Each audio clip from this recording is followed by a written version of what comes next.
problem. It's not a criminal problem. So if you want to get some coke, go to a doctor, get a prescription. And if you're an addict, you'll have to register. Then we'll have your name down as an addict. Now we can help you. But the way we do it, we catch you, we throw you in jail because you had some marijuana. If you learn how to be a real criminal, because you're not now, then you come back out, and so you now can feed your habit because you've got the criminal skills to raise the money. And so tax the drugs? Would that be part of it? Why tax the drugs? Just treat them like anything else. Here, I've got some pain pills in my pocket because I have a problem. So should we tax that pain pill extra because it's a pain pill? It's a drug. That's what it is. Let me repeat. Addiction is a public health problem.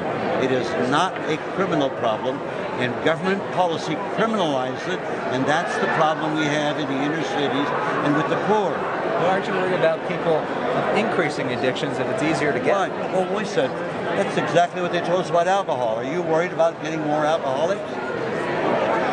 Well, that's a question. Right. Answer that, and then you answer the other question. Yeah. Here, alcohol is more addictive than is marijuana. Okay?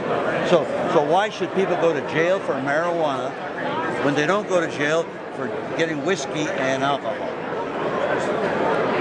It's a stupid policy. Why do you think people are so? Why do you think people are so They're gutless. Well, no, the leadership. The leadership's not telling the truth to the American people. They're gutless, and it's a third rail. I got to tell you, I don't mind walking on the third rail because the American people need to know the truth that this is damaging the inner city, and the people who are damaged most are the African Americans. 70% of the people in jail are African Americans, and most of it is for drugs. And so I can't tell you how terrible it is. And so the fear, oh my God, it's going to get worse.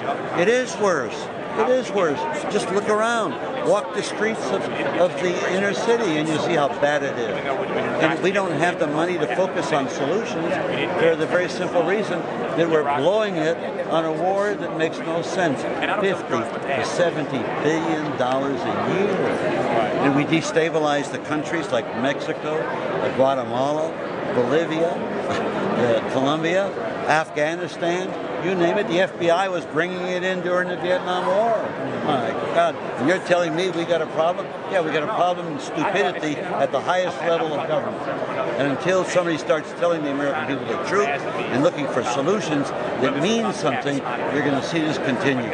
And the reason why I was stressing it here, I'm speaking to the African American leadership in this forum.